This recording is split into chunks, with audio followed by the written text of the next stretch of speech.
So thank you, Vice-Chancellor, for those words, and good morning, everyone. It's a privilege to be here and to speak at the University of Gibraltar, an institution that was born many years ago now out of a political dream and which is now firmly rooted in the reality of this community. A university that embodies ambition to engage, to learn, and to assert Gibraltar's place in the world. I'm very grateful to you, Vice-Chancellor, to Dr. Jarifa, and to the team for the kind invitation to address you this morning. And I am particularly proud to continue my association with the university as an honorary researcher. This morning, I want to tell a story about how a small community was shaped by decisions taken far away. It is a story of how Gibraltar became a casualty of ideological battles over Europe fought within the political class of the United Kingdom. These were internal policy battles. Gibraltar had no voice, no vote, and no say. So Gibraltar and Europe, past, present, and future. A topic, as the Vice-Chancellor has rightly said, that could scarcely be more pertinent, given the publication only 3 weeks ago of the full text of a treaty to govern Gibraltar's future relationship with the European Union. And a topic, too, which is intensely political, strategic, and also emotional. Because 53 years ago, the United Kingdom joined the then European Economic Community, and Gibraltar followed. And 10 years ago, the United Kingdom left the European Union, and again, Gibraltar followed. We did not make that choice, we did not shape it, we could not stop it, but we had to deal with the consequences. So we'll argue that Gibraltar was a victim, that those decisions taken over 1,000 miles away set us upon a remarkable journey. So it's a story of a small people shaped by borders, sometimes open, sometimes closed, and often weaponized. It is also a story of how the impact of global politics cascade down into very real local consequences. A story of how the UK's internal war on Europe, waged over decades, ultimately swept Gibraltar along with it. First, to leave the European Union, and then to negotiate a future relationship with it. This was not an easy journey. It was unexpected and without precedent. No member state has left the European Union before. Needless to say, we were heavily constrained by our connection to one particular member state. So in developing a number of these themes, I propose to structure it in parts chronologically. And as a historian, you would probably expect nothing less. And as we dwell upon where we have been, where we have ended up, and where we are going, a decade on from the Brexit referendum is a good moment in which to reflect on such questions. So I want to set the context first with a few words about the period before membership. This was the time before 1973. It was a different world, and certainly a different Europe. A continent divided by ideology, symbolized by the Berlin Wall, when Gibraltar lived a blockade of its own in this small corner of Europe. A fascist military dictatorship next door, and a closed border. That was a time when some 60% of our economy depended on UK defense expenditure, when the largest employer was a naval dockyard, and we were physically cut off from the European Union in every material respect. Franco's deliberate policy of coercion and isolation proved to be a failure, of course. At the time, the European ideal was very much in its infancy. For Gibraltar, Europe was not a space of opportunity or of rights.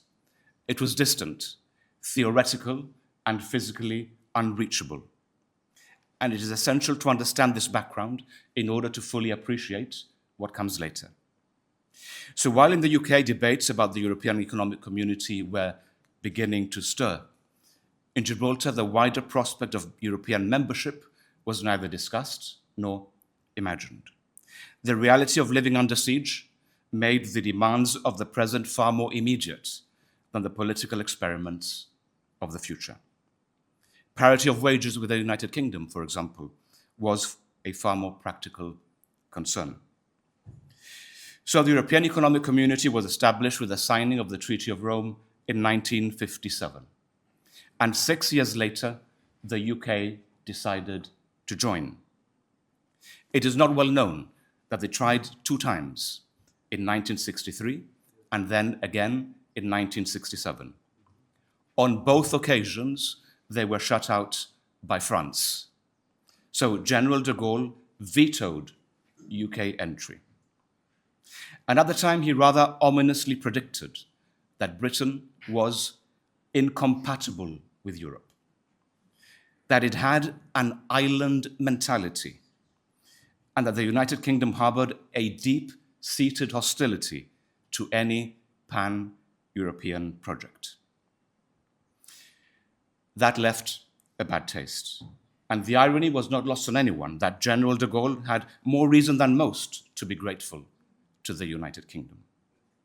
His double veto dented the perception of France and of Europe in the UK itself. So for the UK, in the end, it was very much a case of third time lucky.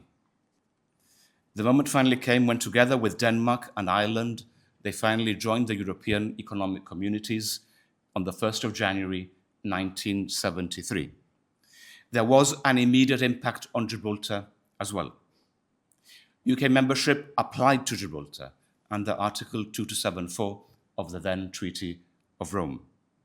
This stated that its provisions shall apply to the European territories for whose external relations a member state was responsible. And Gibraltar opted for a very substantial membership of the EEC. It became the only British overseas territory that was part of a European club. The application of the treaties to Gibraltar was, as we know, subject to certain exemptions. These were set out in Articles 28 to 30 of the 1972 UK Act of Accession. These were that Gibraltar remained outside the common agricultural policy, remained outside the common fisheries policy, applied no VAT, and remained outside the customs union. So it was a unique status, a form of tailor-made, a la carte membership that reflected Gibraltar's geography, economy, and political reality. In the context of the proposed treaty relationship today, there are 2 important points worth noting. The first is that the new relationship will also be unique and tailor-made. And the second, that Gibraltar will connect with Europe in areas where we were excluded from during our time of membership. But more of that in a few minutes. An important marker in this story is that within 18 months of joining the EEC, the United Kingdom had a referendum to establish whether they wanted to leave within 18 months. Deeply held views on the question of Europe this time divided the Labour Party. In their manifesto for both the February and October 1974 elections, Labour had promised voters to renegotiate the UK's EU membership, and the party was split on the issue. The Prime Minister, Harold Wilson, made use of the referendum as a political tool to manage those internal divisions. They say that history sometimes repeats itself. Fast forward, some 40 years later, Prime Minister David Cameron was to apply the same solution to the same problem. An important difference, as we know only too well, was the outcome in each particular case. So in June 1975, 67.2% voted in favor of continued membership of the EEC. But that the referendum took place so soon was quite remarkable in itself. In any case, Gibraltar was not included in that vote, a reminder that our destiny has often turned on UK domestic politics and not on our own choices. So the truth is that the impact of joining the EEC proved to be quite limited for Gibraltar at the beginning. The land border with Spain was physically shut. There were no overland trade routes between Gibraltar and Europe. Spain itself was not a member of the European Club. This facilitated the negotiation of that tailor-made solution I referred to earlier. For the Gibraltar government was consulted on our terms of membership. And Sir Joshua Hassan, I remember, told me once that they acted largely on the advice that came from the United Kingdom itself. Times have changed, of course. We are now lucky enough to have our own homegrown experts in European law, primarily the Attorney General, Michael Yamas, who is a pillar of knowledge and experience, very ably assisted by the Director of Gibraltar House in Brussels, Daniel D'Amato. They have guided us expertly and professionally through the complex minefield of EU exit and the future relationship negotiations. On the 1st of November 1993, the European Economic Community became the European Community. That already made a statement. And in 2009, it became the European Union, an even stronger statement. Each successive treaty development rung alarm bells among anti-Europeans in the United Kingdom. But for Gibraltar, the period from 1973 to 1986 was by and large pretty uneventful. We were able to benefit from four fundamental freedoms: the free movement of people, the free movement of establishment, the freedom of capital, and the freedom to provide services. And generally speaking, people here were more pro-European in outlook than the counterparts in the United Kingdom. But the European community remained a distant entity. It was only when Spain joined in 1986 that Europe finally came to our doorstep. A taste of what was to come was delivered by Madrid almost immediately. It was not enough for them to open the border in exchange for EU membership, because the border could not continue closed. They demanded and obtained a negotiating process on the sovereignty of Gibraltar as well. And if that too was not enough, less than 24 hours after signing the accession treaty, with the ink not yet dry on Spain's signature, Madrid promptly sent a dispatch to the Foreign Office in London. That set out that their accession to the EEC did not imply any changes with regards to Spain's position on Gibraltar. And London simply took note. So there were two distinct phases in Gibraltar's European experience I propose to argue today. The first from 1973 until 1985, which is generally calm, and the second from 1986 until 2020, which is far more turbulent than the previous one. For Spanish accession turned Gibraltar's membership on its head. They sought to probe, challenge, and undermine the status which Gibraltar had enjoyed in Europe. Processes, procedures, and institutions which had not been questioned by anyone for over a decade were suddenly placed under the microscope. Gibraltar found itself as a target for newly elected hostile Spanish MEPs, in the firing line of nationalistic Spanish commissioners, even in the sights of a Spanish judge or two. That same sovereignty debate had played out at the United Nations for decades.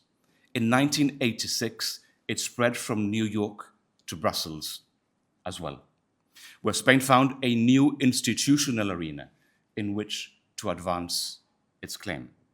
That arena became the corridors of the European Commission, the committees of the European Parliament, and the meeting rooms of the European Council.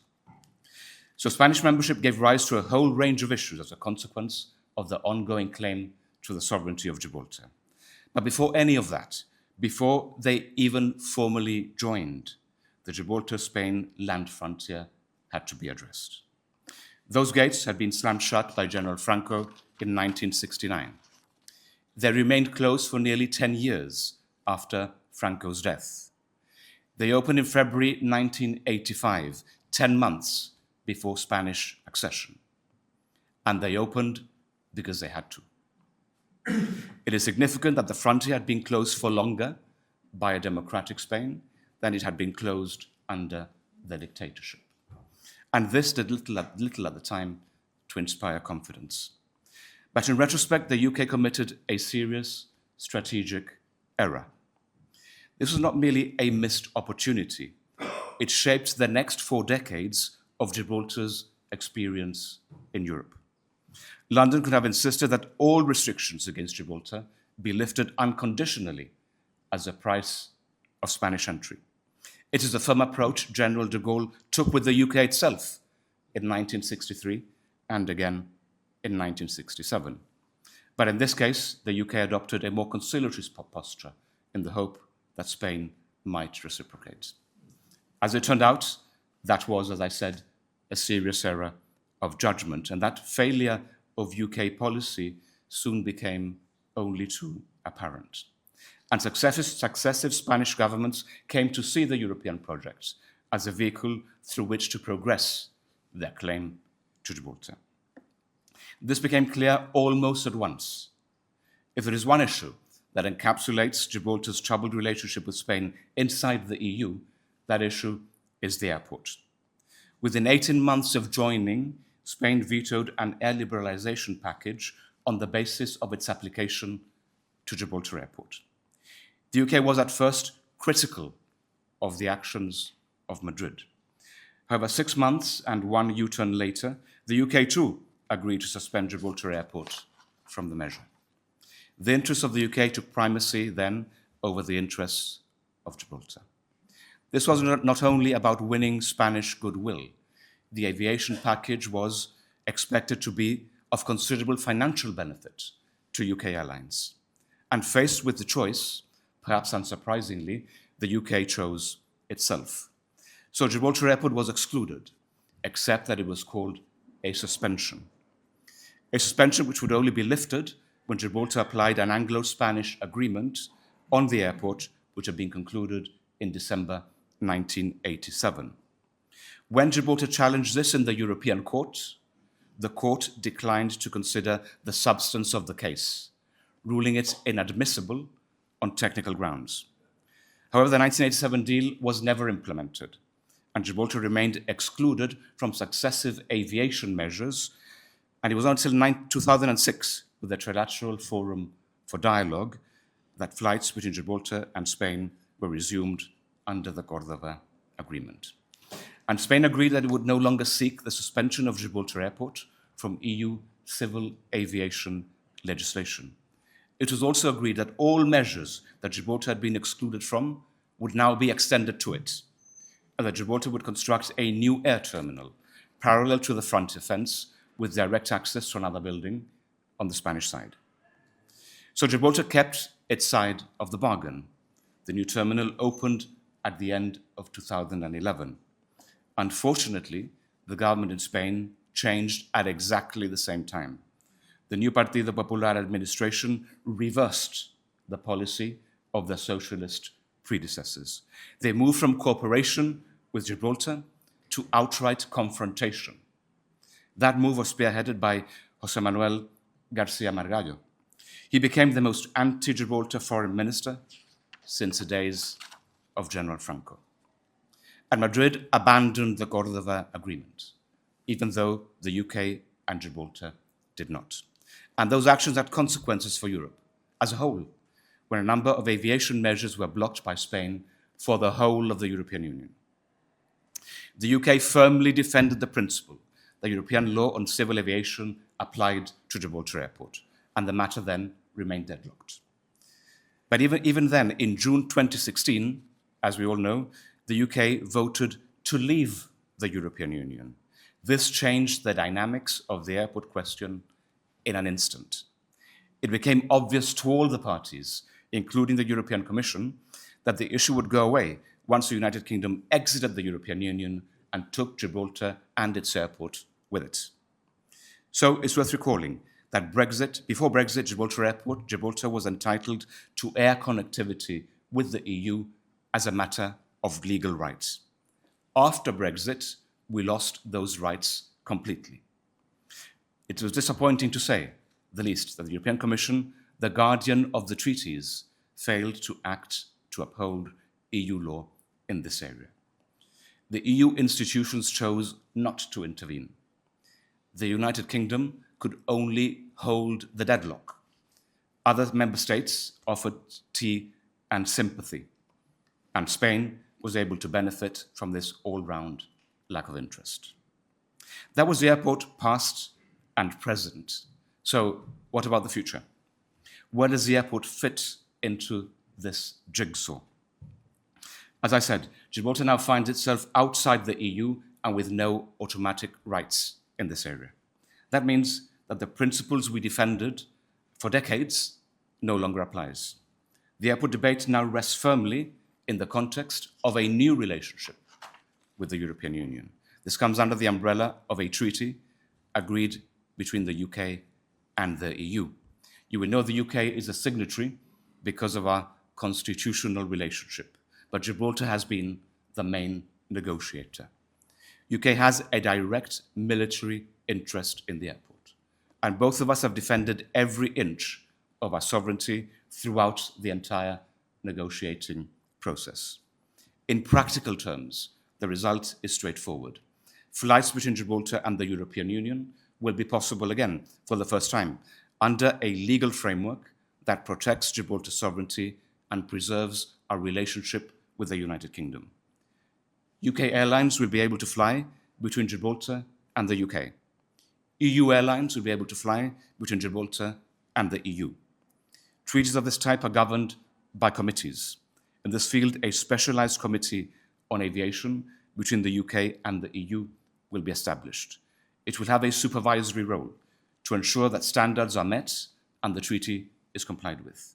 The mechanism for this will be inspection visits and information exchanges, but those will only take place while there are flights to the European Union or in preparation for such flights. Gibraltar has agreed to apply EU law in 4 areas through our own constitutional instruments, like we used to do when we were in the European Union. The 4 areas are the rights of passengers with reduced mobility, airport charges, airport slots, and ground handling. A new 50-50 company between Gibraltar and Spain will be established in Ireland. That Irish company will award the tender to the operating company which will run the airport.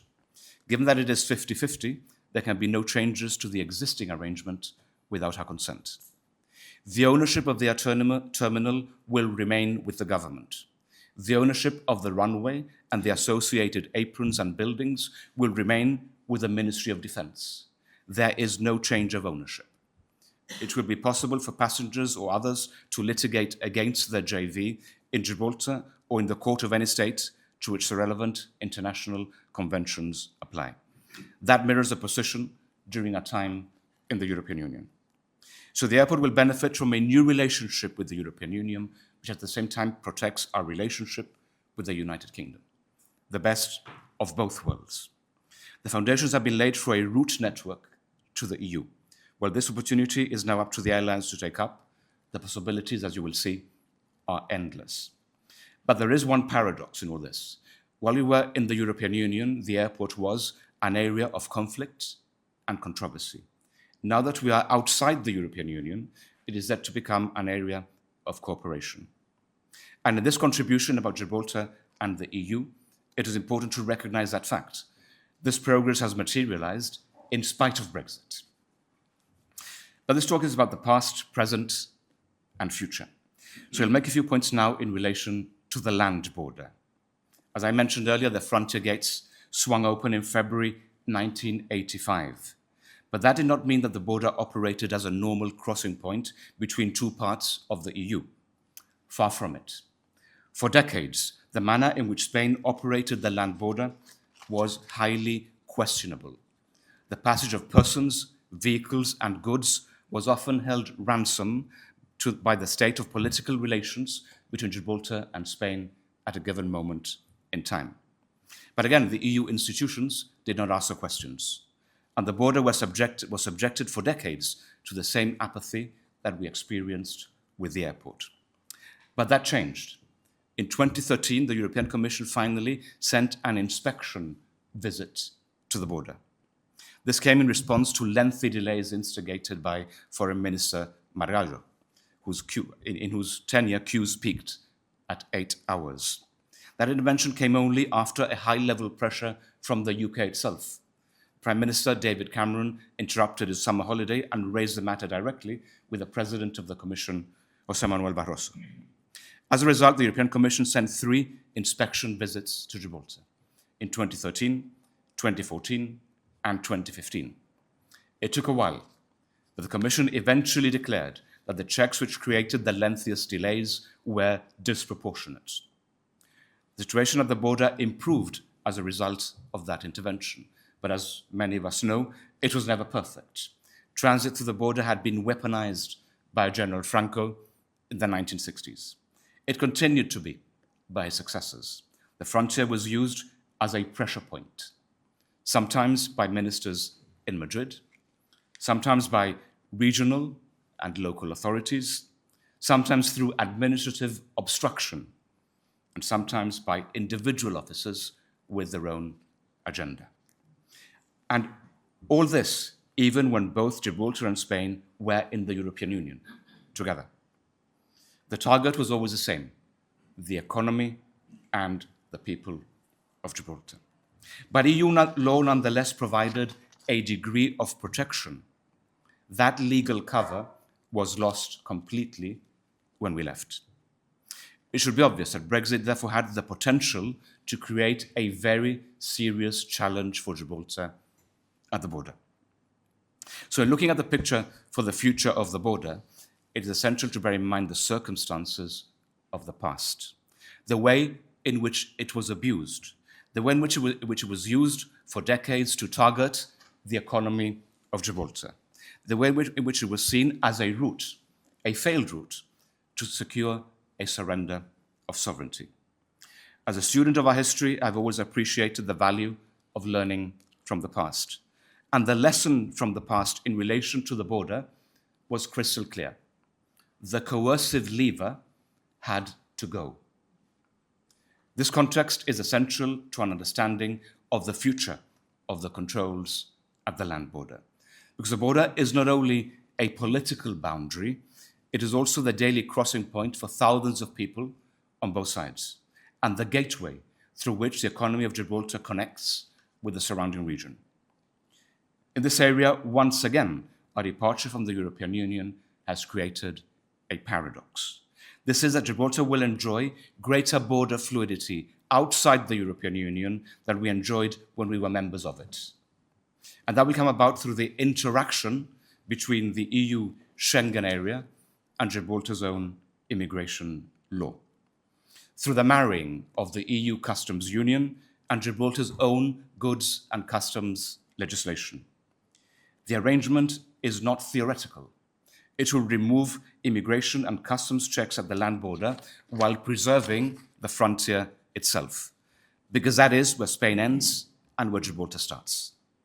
It is relevant to emphasize, too, that a departure from the European Union has given rise to border control arrangements, which again are pretty much unique. This system of dual controls will be operated in a common immigration zone at Gibraltar Airport.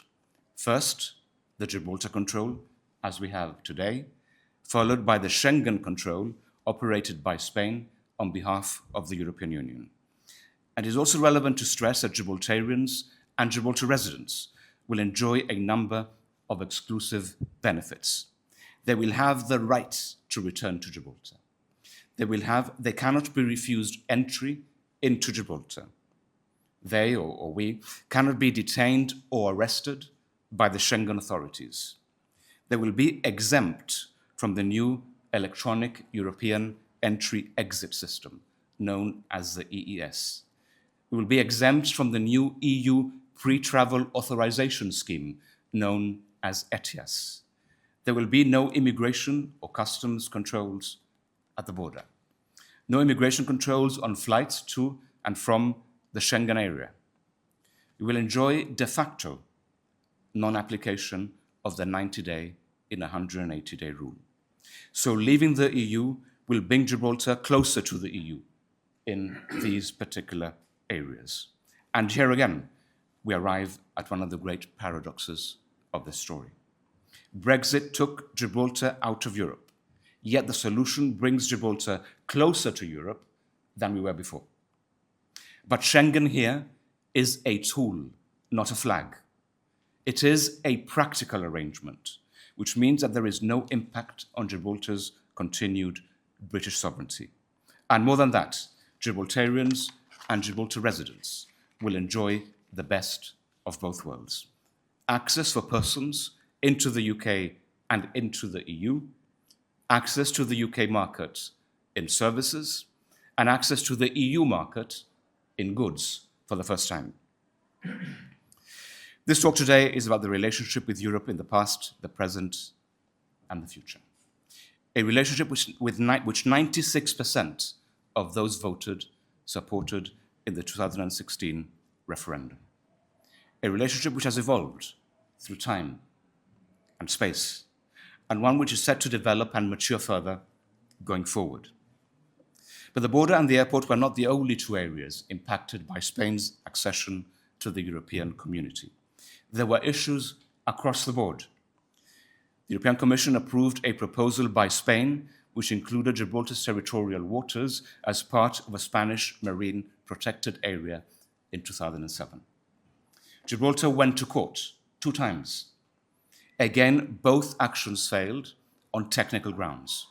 The appeal was kicked out by a panel of 3 judges, which included a Spanish judge with a history when it came to Gibraltar.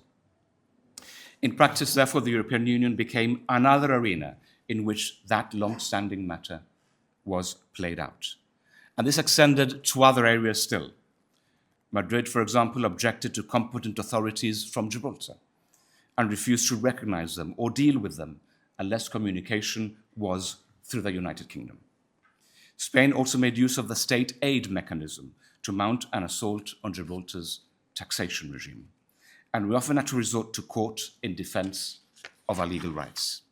We even had to argue to exercise our right to vote in elections to the European Parliament, although that legal action was against the United Kingdom and not against Spain. So Gibraltar's position in the European Union became a whirlwind after Spanish membership, interspersed with occasional moments of calm. And nothing came easy.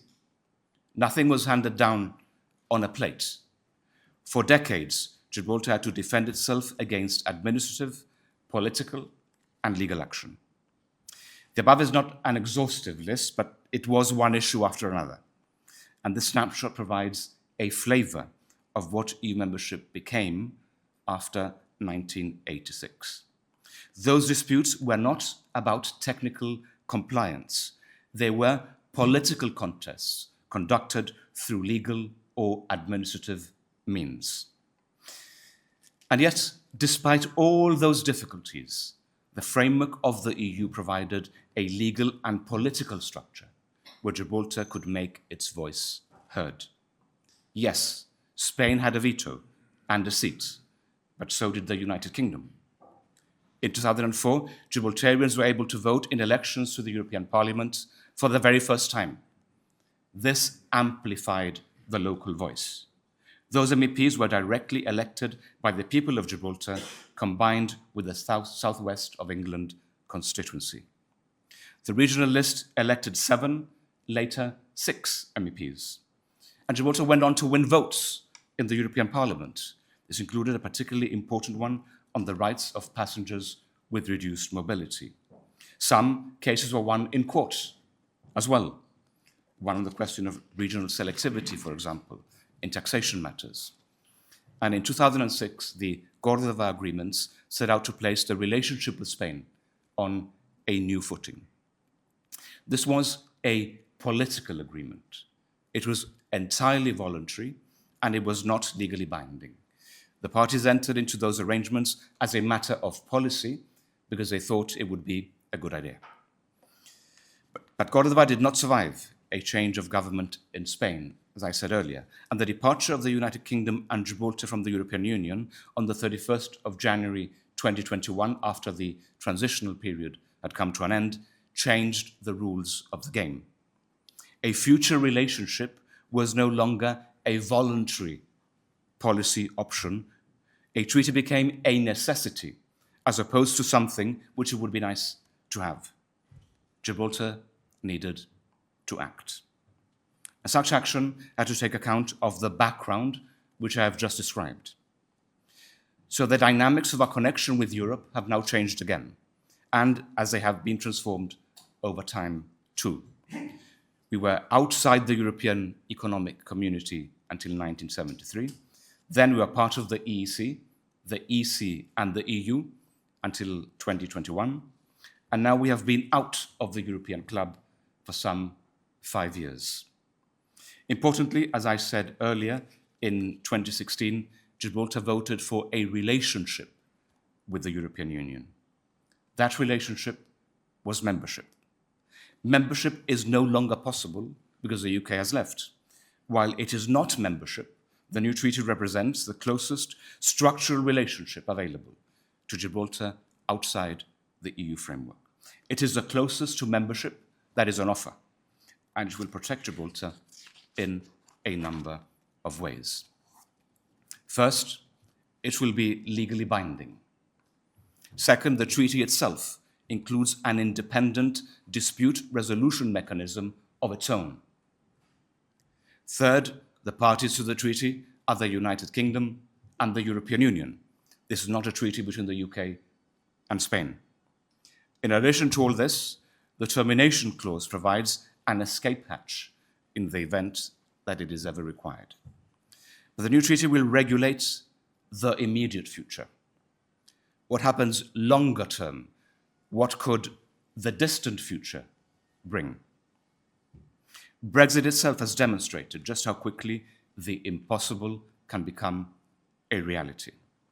It is a reflection of how the relationship between Gibraltar and Europe has often rested on wider developments in the United Kingdom itself. So what about a decision to rejoin? Given the result of the 2016 referendum, UK political parties have, I think it's fair to say, been treading on eggshells here. Even the strongly pro-European Liberal Democrats, which are my sister party in the UK, describe rejoining only as a longer-term objective in the 2024 general election manifesto. The UK government, too, is itself performing a very delicate balancing act, wary of losing Labour seats to reform in strongly pro-Brexit constituencies. The much publicised reset has so far been little more than an agreement to agree, with the finer detail still to be worked out. Though only this week, the Chancellor, Rachel Reeves, has floated the possibility of a closer alignment for the UK with EU commercial rules. It is clear, therefore, that rejoining cannot be ruled out in the future. And were that to occur, where would it leave Gibraltar? The answer to the question is not found by gazing into a crystal ball. Educated analysis would suggest that it would be unlikely for the UK to rejoin on the same terms that it enjoyed before it departed. So that could mean no more opt-outs, no more budget rebates, and no more special treatment. And all this is speculation, of course, but there is some logic behind it. The EU was not generous when the UK exited, and much would depend on the level of generosity on offer at that point somewhere in the future. Worse still, the EU might welcome the UK back, but not Gibraltar. We have learned from experience that decisions taken elsewhere can reshape our destiny overnight. So what does that mean? It means that the new UK-EU treaty will provide Gibraltar with a degree of legal certainty in the years ahead, because it establishes a framework that protects Gibraltar's interests regardless of what future decisions may be taken in London.